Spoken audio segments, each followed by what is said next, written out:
Jesus, missus, could somebody get me a cup of coffee on that yacht out there? The torch is bleeding tripping me. Thanks.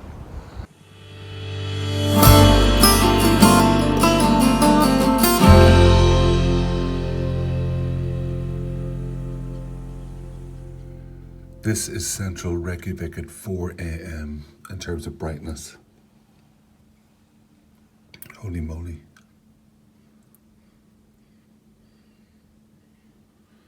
Those seagulls are having a party.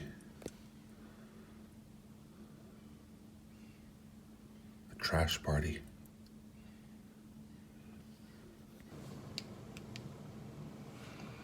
Good morning, dear friends from Planet Patrick. Are you here for the most comprehensive guide of Reykjavik?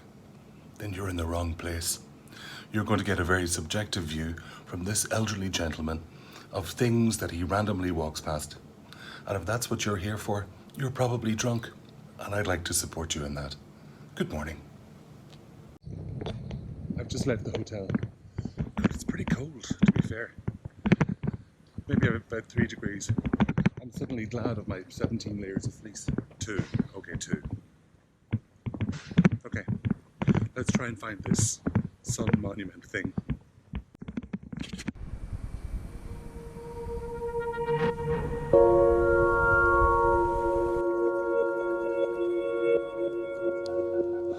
That beeping noise isn't at all annoying in an otherwise silent set of streets.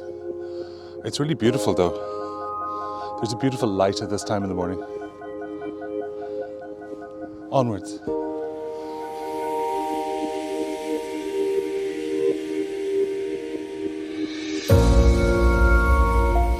Behind me is the Harper concert hall.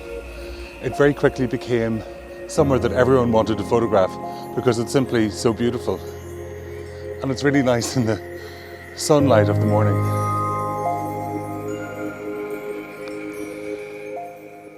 There's no doubt that there's something very special about the morning light in Reykjavik. And one of the most beautiful views is the sun Voyager. This beautiful piece of public art right behind me. So let's hear a potted guide to what the sun Voyager is about. Some people think it's a spirit ship, but it's not that. It's something else entirely. Completed in August 1990, the Sun Voyager was sculpted by Jon Gunnar Arnesen. It's described as a dream boat or an ode to the sun, and the artist said that he intended it to get across the promise of undiscovered territory, the dream of hope, a dream of freedom. While we're here, wouldn't it be nice to be aboard one of those yachts? Jesus, missus, could somebody get me a cup of coffee on that yacht out there? The torch is bleeding tripping me. Thanks. I met some lovely people here at the Sun Voyager from France. So I got to use the 3 words of French that I know, and I'm sure they were thrilled about that. So we're going to go up here now, vaguely about there, and that's to the major church, which you can see really from every part of Reykjavik. Isn't that like gorgeous? Anyway, I'm getting distracted by how delicious that looks because it makes me look like I've got a tan, and I don't. I'm as white as a sheet. Anyway, let's go up to the church and have a bit of a look.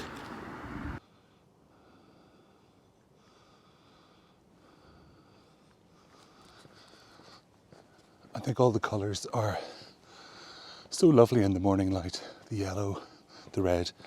Actually, I don't want to talk too loudly because it is, after all, still not that long after 6 a.m. Who wants some Irish guy whittering outside their apartment? Don't answer that. In case you're wondering where I got the inspiration for the red shed, it wasn't here, but it was a lot like this.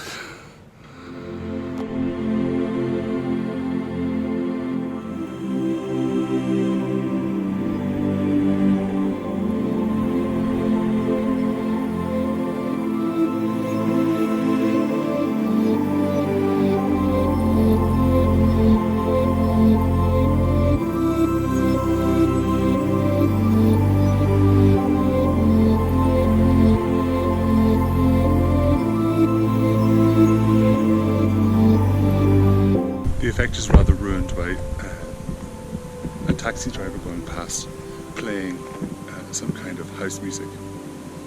I'm hoping it's Eurotrash, or at least Eurovision.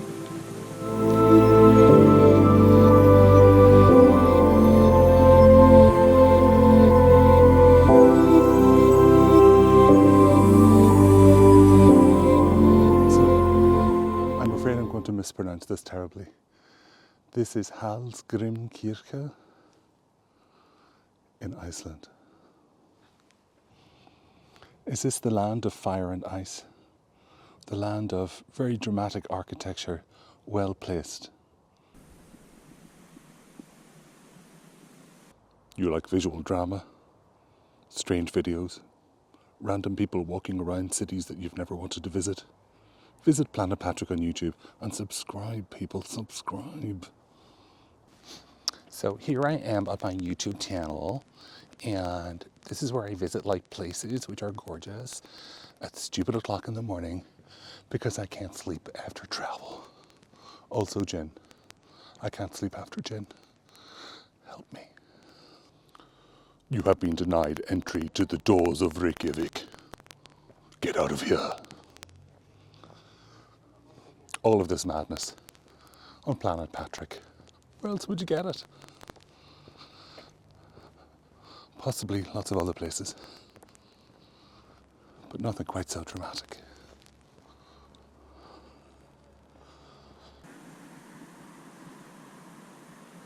If you're not here for the dramatic light, the beautiful streets, and the shopping, what are you here for?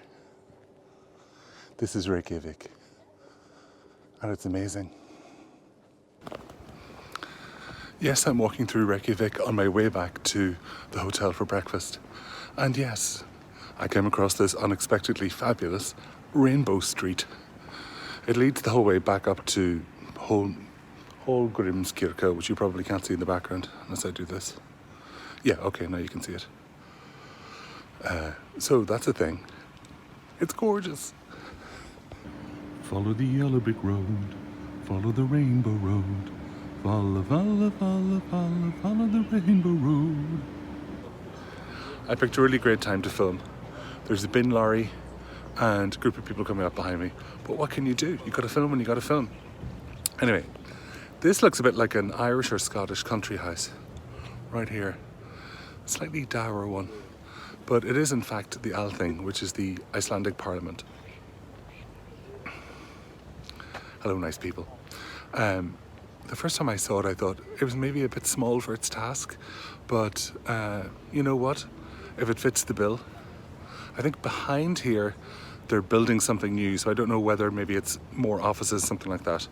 But it's really nice in that it's right downtown. It feels like it's kind of part of the people, and that's one of the things that Iceland is known for. An ancient democracy that took place at Thingvellir, which we're going to see on a different day.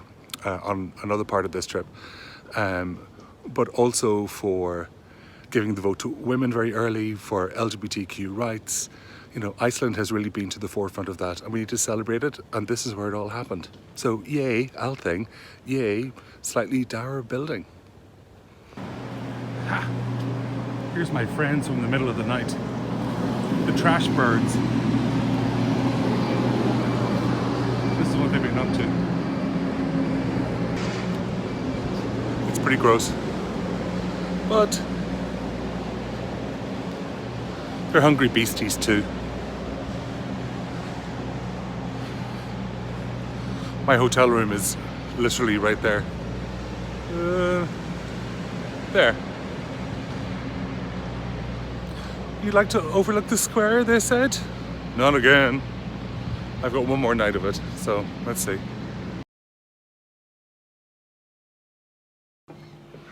If you're looking for the wilderness photographer Plunat Potrek, then sadly you've come to the wrong place.